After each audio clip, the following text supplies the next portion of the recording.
tem que ter essa marca, tem que ter essa característica, e a principal dificuldade é relacionamento, é essa interação social.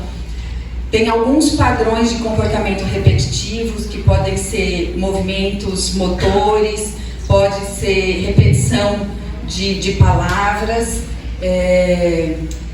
e são crianças que têm um perfil, muitas vezes, repetitivo para padrão de interesse, não se interessam da mesma forma que as outras crianças. Então, é um desenvolvimento que vem todo diferente, por isso a gente chama atípico, não vem dentro daquilo, dos marcos do desenvolvimento, daquilo que a gente espera. Pode passar. Eu coloquei essa imagem assim, para ilustrar um pouquinho essa parte do desenvolvimento, do neurodesenvolvimento infantil. Quando Deus nos criou, Ele coloca dentro de nós tudo aquilo que a gente precisa para se desenvolver. Eu falo que é uma caixinha que nasce com todas as informações, mas ainda fora do lugar. E é o contato, o relacionamento, o crescimento e o desenvolvimento que vai dando contorno para esse cérebro. E aí, todas essas áreas, cada uma delas é responsável por uma parte específica, motora, pela parte da fala, pela parte da visão. E a criança, quando nasce, não sabe reconhecer uma caneta, não sabe reconhecer o pai, não sabe reconhecer a mãe ainda, nem visualmente. E aí, todas essas informações, elas vão sendo acrescentadas a partir da troca e do relacionamento com o outro. Umas se desenvolvem antes, outras se desenvolvem depois, mas a partir das experiências que essa criança vai tendo, algumas estradas, alguns caminhos de sinapses neuronais, eles vão sendo fechados. Então, por exemplo, a criança em contato com a língua, com a sua língua materna, com a língua do seu país, ela vai desenvolvendo, aprendendo a reconhecer os sons, a falar os sons. E aí, por isso que é nessa fase, a fase mais importante, mais fácil de se adquirir outro idioma, por exemplo. Porque aí o cérebro vai se aperfeiçoando na sua língua materna, então, por exemplo, no português, e vai se fechando as estradas daquilo que não usa, para ficar bom naquilo que ele precisa. Então, essas estradas que são fechadas, elas são fechadas em períodos específicos, chamados podas neural. E nessas podas, a criança fecha as estradas para conseguir executar melhor aquela determinada função. E aí hoje a gente tem ouvido muito falar sobre a questão das telas, né? A Carol estava conversando comigo um pouquinho e botei essa foto também por isso, para esse cérebro em formação tem todo o impacto do uso das telas, das estradas que vão ser abertas, das estradas que vão ser fechadas, nessa fase do desenvolvimento, antes dessa poda neural. Então, até a própria língua, que foi o exemplo que eu dei, ela só vai se desenvolver a partir do contato com o outro. A criança vai adquirir o vocabulário, ela vai adquirir o padrão do B, do P, do T, a partir da troca com o outro. Ela tem todas essas ferramentas, mas se não tiver essa troca, ela não vai desenvolver essas ferramentas e as estradas vão se fechando. Então, por exemplo, hoje, atualmente, eu estou trabalhando com uma população que tem uma marca de pouco estímulo, são os migrantes bolivianos, que a gente já ouviu falar do trabalho lá análogo à escravidão. Essas crianças, os pais entendem que ficar sozinho, mesmo que com supervisão às vezes de uma câmera ou do irmão mais velho, tá tudo bem porque eles estão de olho. Mas essas crianças não têm essa troca de relacionamento e as estradas do desenvolvimento delas estão sendo fechadas. E a gente tem encontrado um número de distúrbio muito grande, e tão grande que fica muito próximo da criança autista, porque essas estradas foram fechadas.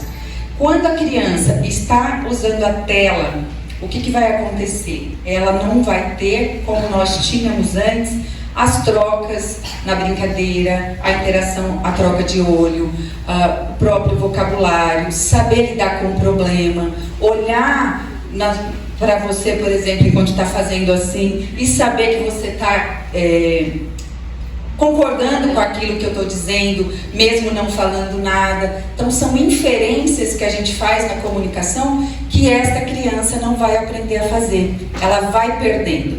E aí ela não desenvolve também, dentre muitas outras coisas, a habilidade social. Então a estrada da troca e da habilidade social, ela se fecha.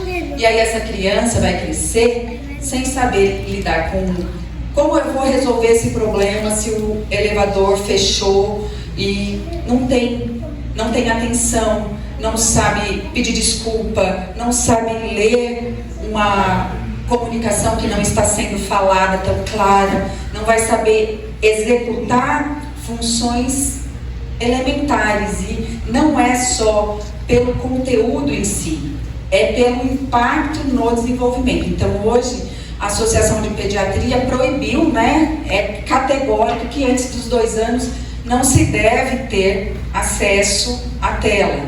E depois até pode, mas com controle de horas, porque passando também o tempo de hora vai ter prejuízo em todas as fases, não só antes dos 2 anos. E se vai se fazer o uso de tela, que os pais favoreçam um uso com interação, não sozinho, porque ele sempre vai ter esse prejuízo das trocas, de relacionamento, de aprendizado, de desenvolvimento de atenção, de comportamento. Essa poda neural, ela tem umas 4 fases que ela acontece de forma mais brusca, e aí a gente consegue ver alguns impactos. Mas na criança, essa parte aqui da área frontal e também no adolescente é a área que vai se desenvolvendo por último. E aí tem algumas habilidades emocionais, controle emocional, que a criança não tem por falta ainda de maturidade. E eu acho que isso é uma informação importante também de saber. Eu falo que isso mudou a minha forma de ver as birras, de ver a teimosia, a não compreensão, algumas atitudes que a gente considera errada na criança. É errada? Sim. Mas por quê? Porque esse cérebro está em formação, está em desenvolvimento.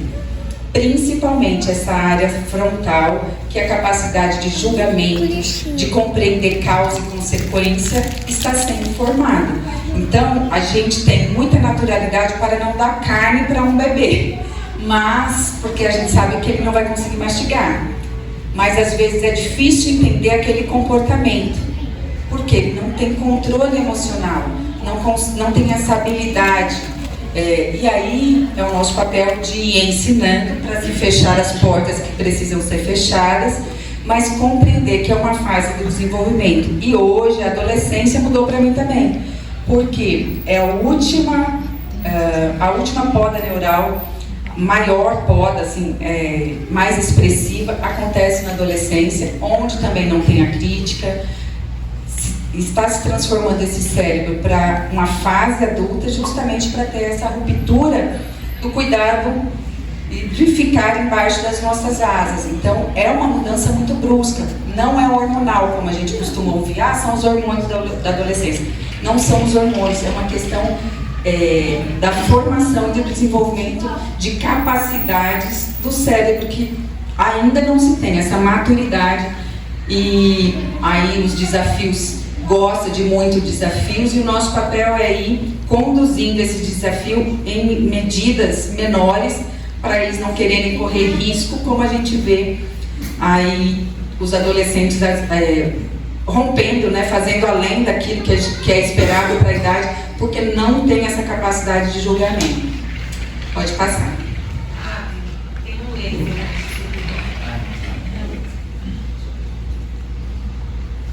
Vai passar?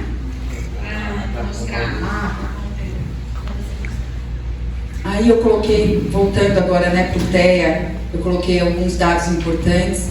A gente consegue perceber esses sinais nessas fases do desenvolvimento. Não precisa desenvolver a fala, já existe uma diferença nesse cérebro em desenvolvimento desde o nascimento. O diagnóstico não é feito antes dos 2 anos, faz-se depois dos 2 até os 3 anos de idade ou mais para frente, mas quanto antes melhor, para essa criança ter uma oportunidade, uma janela de desenvolvimento maior, quanto mais cedo, melhor.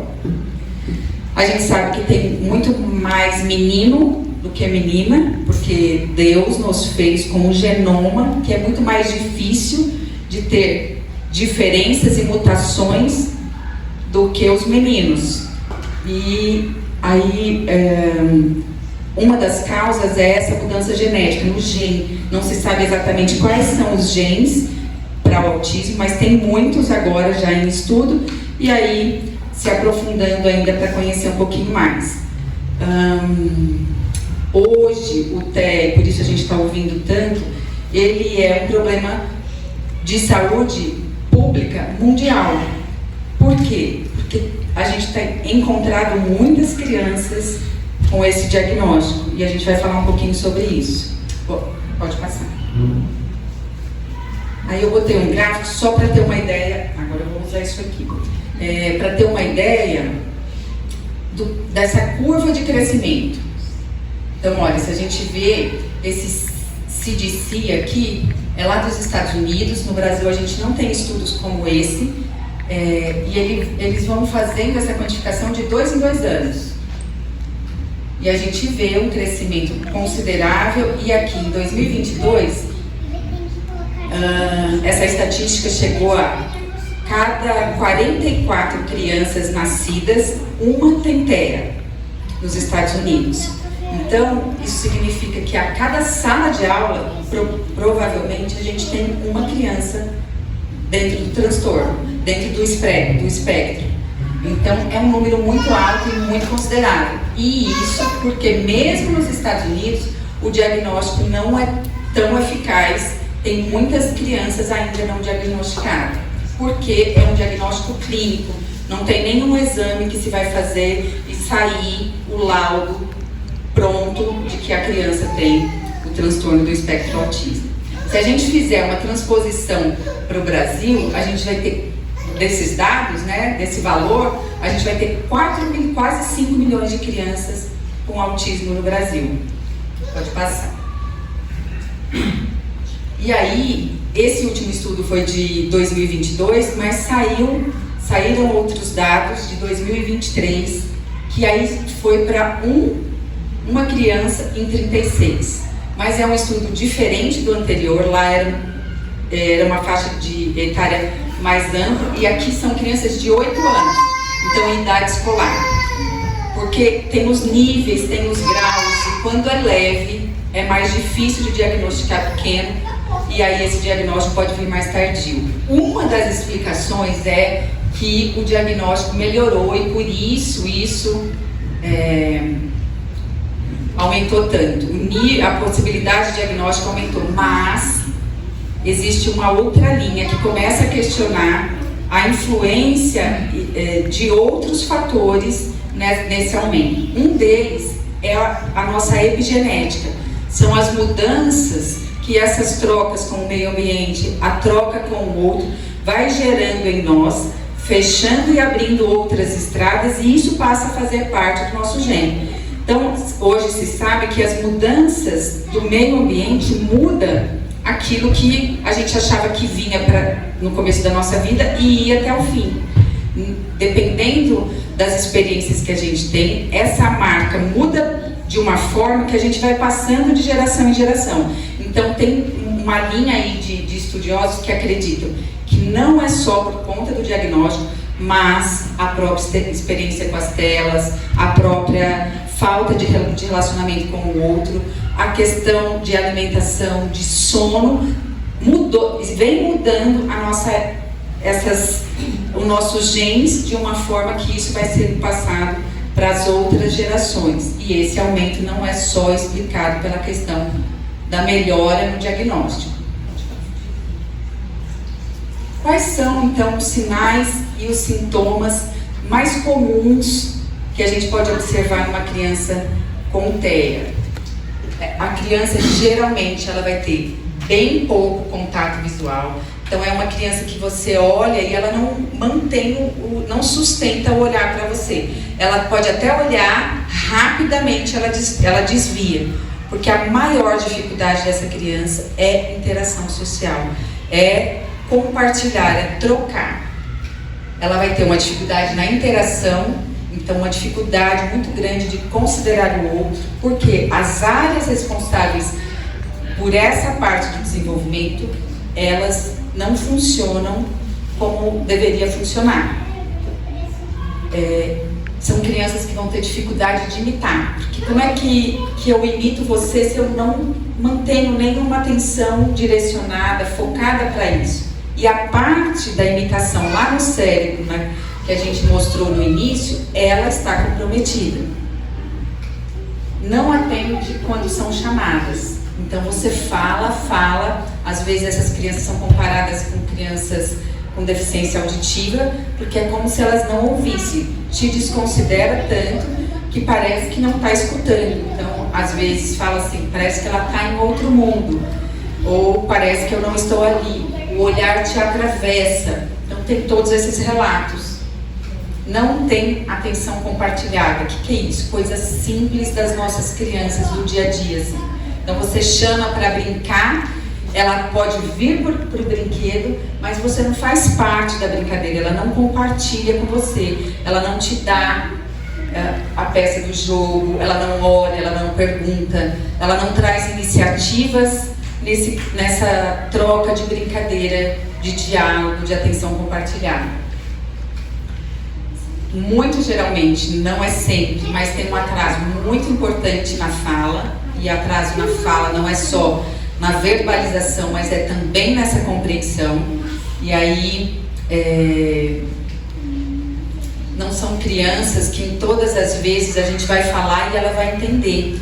E tem um paciente meu recente que a escola mandou um relatório dizendo que ele era muito desobediente, porque não fazia nada do que a professora falava.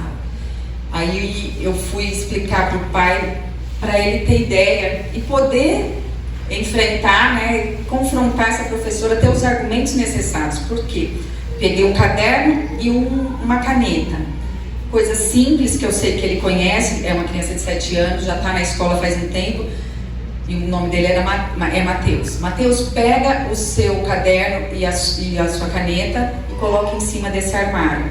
Ele olha, vê o caderno e a caneta, pega, mas não sabe o que fazer. Isso é função executiva, memória de trabalho, que é muito prejudicada nessas crianças, muito simples. Então, uma criança dessa, dentro do contexto da igreja, dependendo daquilo que for solicitado, ele não vai compreender. Não adianta dar um comando para todos e esperar que essa criança vai junto, ela não vai. Porque ela é teimosa? Não. Todas essas funções, todas essas partes de comando, de execução dessa criança pode estar comprometida em coisas bem simples para as crianças típicas, né, neurotípicas. Comportamentos sensoriais incomuns, isso é uma característica que também pode trazer muito transtorno. Então lembra que eu falei, existem graus. Tem a criança com TEA, com necessidade, nível de suporte 1, 2 e 3, a depender do quanto essa criança vai precisar do outro para mediar as suas relações e a sua autonomia. Esse nível de suporte depende do quão intensos são esses sintomas. Esse comportamento sensorial incomum, por que acontece? Então são crianças que, se tiver um barulhinho de fundo aqui, a gente pode não estar percebendo, mas pode trazer um transtorno sensorial tão grande para essa criança que ela desorganiza, a ponto de bater a cabeça na parede, a ponto de se jogar no chão, ou de se bater com a mão, ou de fazer os movimentos estereotipados, que aí varia de criança para criança. Porque é uma desorganização sensorial. A luz pode ser um incômodo, o barulho pode ser um incômodo, o ouvir um não pode ser um incômodo. E isso para a gente, às vezes, né, dentro da nossa criação, da nossa educação, é como uma falta de educação. Mas ele não consegue ter aquela capacidade de julgamento. Não pode isso por conta disso. Então, ele se desorganiza sensorialmente. E depende do quão intenso, do nível e do grau desse TEA para essa desorganização ser maior, menor ou às vezes não acontecer. Mas é bem extrema, bem diferente do que a gente está acostumado nas crianças típicas. Não brinca de faz de conta, ela é super concreta, ela só consegue entender o que vê. Fazer de conta, então, é das características que a gente consegue perceber antes da comunicação verbal. Porque o jeito que essa criança brinca é totalmente diferente e a gente já consegue ver o atraso antes da fala. Ela não consegue pegar uma colher e dar para fazer a comida, dar de comidinha para a boneca, por exemplo, né? Então tem a filha da Rebeca que bota, por exemplo, todas as bonequinhas sentadas, e eu vi ela no berçário esses dias, ela é do berçário ainda, e ela ministra para todas aquelas bonecas. Ela não senta como a criança, ela ministra. Aí ela dá comida. Eu falo que ela é a diaconisa da igreja, porque ela tem esse simbolismo bem evidente. É simples, mas para essa criança, ela não consegue fazer de conta essa projeção, essa inferência sem o concreto. Então, é uma característica que dá para a gente ver lá desde do berçário. E os movimentos estereotipados, que são esses que eu falei, pode ser assim, assim, assim, tem vários tipos, pode ser assim, algo que se repete. A fala também pode ser estereotipada, então, você vai hoje comigo na igreja, aí não tem função.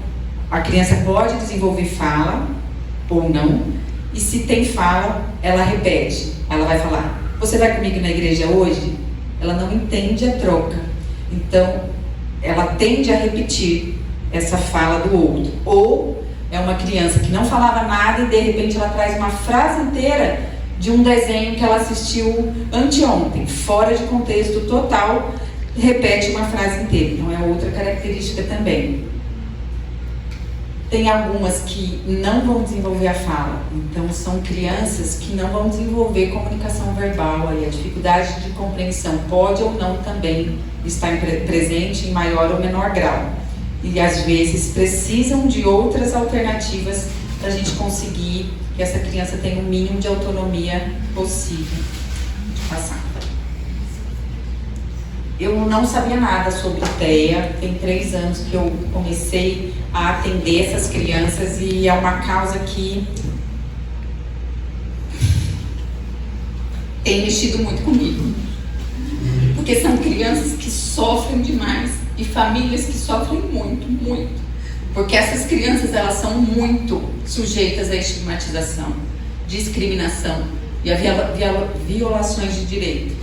É muito difícil o atendimento, mesmo a família tendo condição financeira, não é um caminho fácil. Quando não se tem a condição financeira, é ainda mais intenso e mais difícil.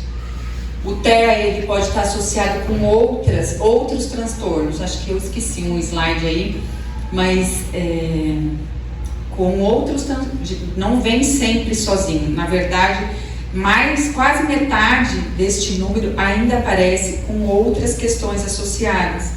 E aí, tem outros transtornos que podem aparecer junto com o TEA, que é comum, que é o do TDAH, que é o transtorno da hiperatividade e atenção. Então, além de tudo isso que a gente falou, que pode vir do TEA, essa criança pode ter uma agitação e uma hiperatividade maior porque ela tem junto o TDAH. Ou o transtorno desafiador opositor, o TOD, esse eu não conhecia, mas é um nível de desafio e de oposição que você fala, gente, não é normal. E aí essa criança a gente vai falar, ela é birrenta, ela é teimosa, é agressiva, porque briga, bate nos colegas da escola, bate no professor, e porque tem esse transtorno também associado. E esses transtornos que eu estou falando também podem vir separado, sem o TEA, e a gente coloca às vezes tudo na mesma panela. Tem alguma alteração, como a gente está ouvindo muito sobre o TEA, é autista, mas esses transtornos também tem hoje, tem tido um aumento também, e uma das causas grandes também é essa história de tela, né, nessas fases dos fechamentos de estrada. Então tem se tornado mais comum também. Tem uma quantidade de crianças com deficiência intelectual, então como não troca, como não tem essa relação, não desenvolve a cognição e o aprendizado e fica aquém da criança da sua idade. Então vai dificultando muito. E aí, além da dificuldade do diagnóstico, de encontrar os serviços adequados e especializados, tem um processo de negação importante que essa família vai sofrer, porque a gente projeta, né, o nascimento de um filho, planeja, pensa, e às vezes não vai ocorrer, não sai como esperado. Você entender tudo isso, conseguir visualizar tudo isso, daquele planejamento que você fez e idealizou, a tendência é que essas famílias não aceitem inicialmente. Então, é importante saber, para a gente saber como abraçar toda essa causa, toda essa dinâmica, e entender alguns comportamentos que você fala, nossa, mas como assim essa mãe faz assim? Como assim essa criança faz assado? Tem todo esse contexto por trás. Fora, imagina esta criança que a gente comentou um pouquinho dentro da escola. Então a professora também vai ter lá, às vezes, 30 outras crianças. Hoje no Brasil a gente trabalha com a inclusão na escola, mas nós não temos os profissionais preparados para essa inclusão. E aí essa criança neuroatípica gera uma desorganização e vai ser muito difícil o relacionamento da mãe, da criança e a escola. E aí nesse contexto a gente coloca também a salinha da igreja, né? Como é que a gente está preparado para receber essa criança? Como nós vamos fazer? Como nós podemos compreender e acolher essa família que já vem num processo de sofrimento muito intenso? Porque a mãe tem a dificuldade para lidar, porque não sabe como fazer, tem dificuldade para achar os serviços, tem dificuldade para aceitar, tem dificuldade, porque eu fico pensando assim, imagina se é difícil você chamar alguém e esse alguém não olhar para você ou não te ouvir, o afeto para essa mãe, nesse início, não é da forma que nós estamos acostumados. O toque pode irritar demais, o abraço pode ser insuportável, o beijo pode nunca acontecer. Então, eles vêm de um processo de sofrimento muito grande. Pode passar. E aí,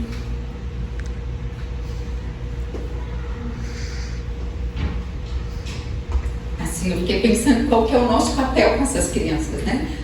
E não tem outro ingrediente, né?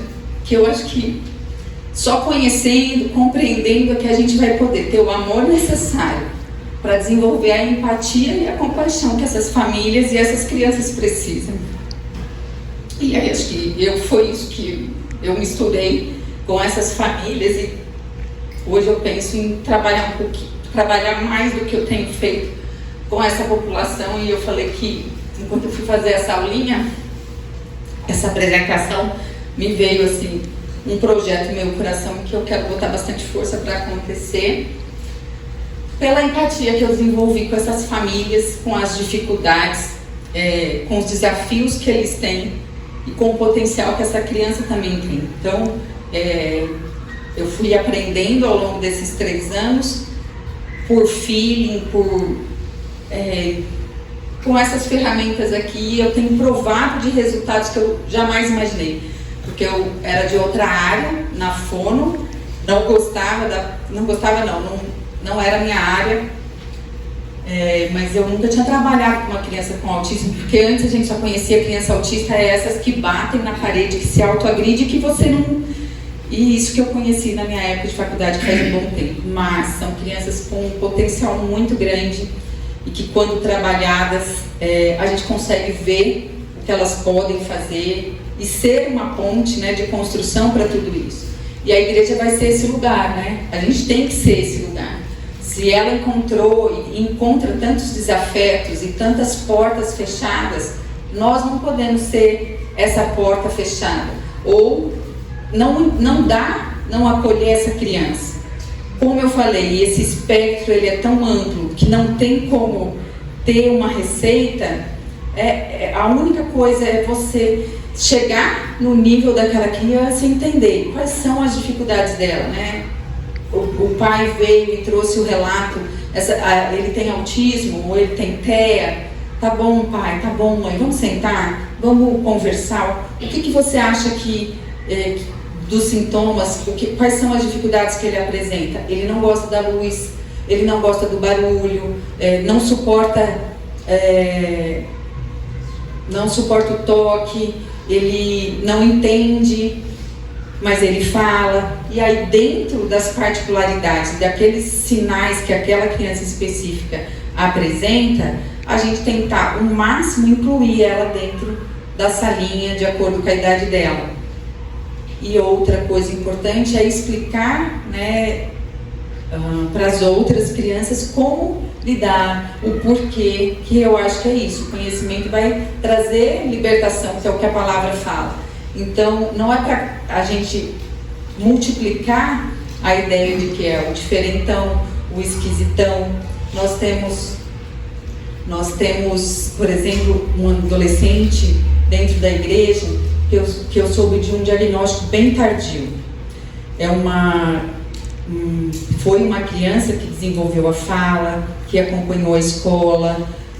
Aliás, pode ter uma questão cognitiva tão desenvolvida que seja diferente das outras crianças para mais. E antes esses eram chamados de Asperger, né? Agora está tudo dentro do espectro. Mas aprende tanto, sabe tanto sobre algumas coisas que se destacam. E aí, como não era tão conhecido as ferramentas de diagnóstico, essa criança foi tida como típica. Porém, essa dificuldade de interação social sempre esteve dentro dela. E aí, sem o diagnóstico, essa criança e esse adolescente não se entende. Por que eu não gosto? Por que eu não consigo? Por que eu não sou assim? Por que eu não sou assado? E ela não se encaixa, ela não consegue entender. E isso fica muito latente na adolescência, porque acontece aquela poda que eu falei, e essa inabilidade social vai sendo cobrada, porque tem que escolher uma profissão, tem que amadurecer. E aí muitas entram em depressão, faz uso, né, de drogadição, álcool, drogas, medicações muito pesadas, por falta de um diagnóstico e dessa compreensão da sua condição. E aí esse adolescente teve uma dificuldade grande para conseguir o diagnóstico, porque não tinha todos esses sinais, mas alguns desses sinais apareceram lá na infância. E aí, depois de várias possibilidades dentro dos transtornos mentais, encontrou-se o diagnóstico de TEA. Então, fica aí, né, a importância desse acolher nosso. Pode ser um adolescente que foi tido também como diferente, como esquisito, mas tinha tudo isso aí por trás. Pode passar. Acho que acabou, né? Foi o último. Aí era isso assim que eu queria compartilhar com vocês para esse bate-papo. A Carol falou, de repente, da gente ter uma continuidade, né? Principalmente para os professores, da questão do desenvolvimento e do próprio TEA. Então, estou à disposição.